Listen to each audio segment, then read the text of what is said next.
Namaste YouTube family, thoughts with cooking ह्या चॅनलमध्ये तुमचं मनापासून स्वागत आहे। आज मी बनवत आहे अळशीची चटणी म्हणजे जवसाची चटणी। ह्याला फ्लॅक्स सीड असे पण म्हणतात। तर सर्वप्रथम मी चांगले फ्लॅक्स सीड म्हणजे जवस हे चांगलं मी गॅसवर एक पॅन ठेवून मी त्याला चांगलं भाजून घेते मंद आचेवर। हे औषधी आहे, ह्याचे फायदे मी तुम्हाला सांगते। ह्याच्यामध्ये ओमेगा 3 ॲसिड असतं। आयुर्वेदच्या अनुसार हे जे बारीक जवस आहेत हे चमकदार, त्याच्या बियामध्ये खूप फायदे असतात। ह्या बियामध्ये ओमेगा 3 ॲसिड असतो। हे अळशीचे बियाची रेसिपी डायबिटीजवाल्यांना खूपच फायदेमंद असते आणि ह्याचा जास्त वापरही चांगला नाही। याच्याने ब्लोटिंग, डायरिया आणि ॲसिडिटीचा कारण बनू शकतो, म्हणून ह्याचा वापर योग्य प्रमाणातच केलं पाहिजे। ह्यात ओमेगा 3 ॲसिड असतं, ह्याच्यामुळे आपले केस मजबूत राहतात। हे फायबर रिच असते, आपल्या हार्टला हेल्दी ठेवायचं काम करते आणि आपलं ब्लड सर्क्युलेशन पण चांगलं होतं आणि आपली शक्ती म्हणजे पचनशक्ती जी असते ती पण चांगली राहते। ह्याच्यामुळे याचे खूपच फायदे आहेत। हे वेट लॉससाठी तर खूपच चांगलं आहे। आता माझे अळशीचे बिया इथे मस्त बारीक गॅसवरती भाजून झालेले आहेत। आता मी त्याच्यामध्ये डाळवा टाकते।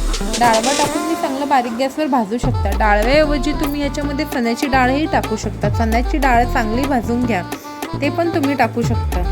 आता माझे हे डाळवं टाकून झालेलं आहे बघा। ह्या स्टेजला असं ते म्हणजे उडलं पाहिजे असं तुम्ही त्याला भाजून घ्या बारीक गॅसवरती। ह्याच्यामध्ये मी आता 1 चमचा जिरा टाकला। जिरा टाकून पण मी चांगलं त्याला ढवळून घेते, म्हणजे सगळं आपण ह्याचा कच्चापणा घालवायचा, ह्याला मंद आचेवरती चांगलं ह्याला परतायचं। आता ह्याच्यामध्ये मी 4 लवंगा टाकते। लवंगा टाकून पण मी चांगलं ढवळून घेते।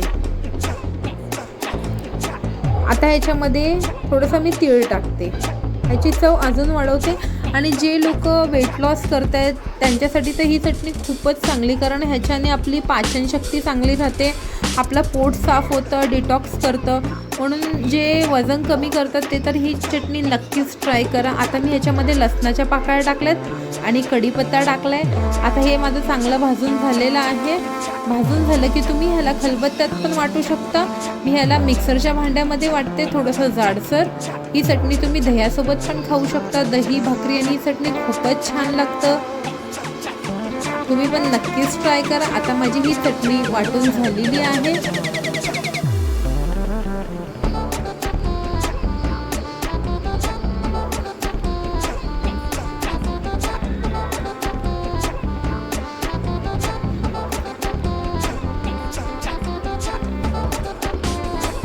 आता ह्याच्यामध्ये मी लाल तिखट टाकते आणि चवीनुसार मीठ टाकते। मीठ वगैरे टाकून हे एकदम जाडसर अशी वाटून घेते।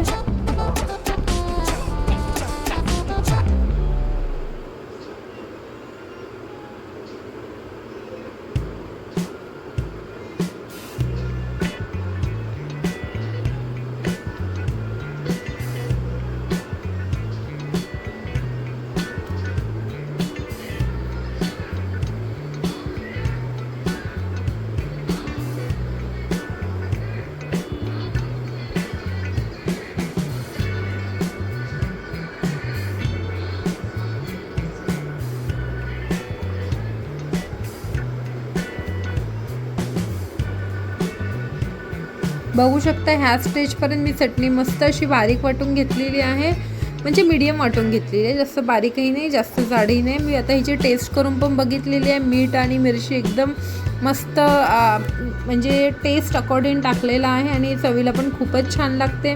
तुम्ही पण ही रेसिपी नक्कीच ट्राय करा। वेट लॉसवाल्यांसाठी तर खूपच चांगली आहे आणि याचे फायदे आणि नुकसानही मी तुम्हाला सांगितलेले आहेत।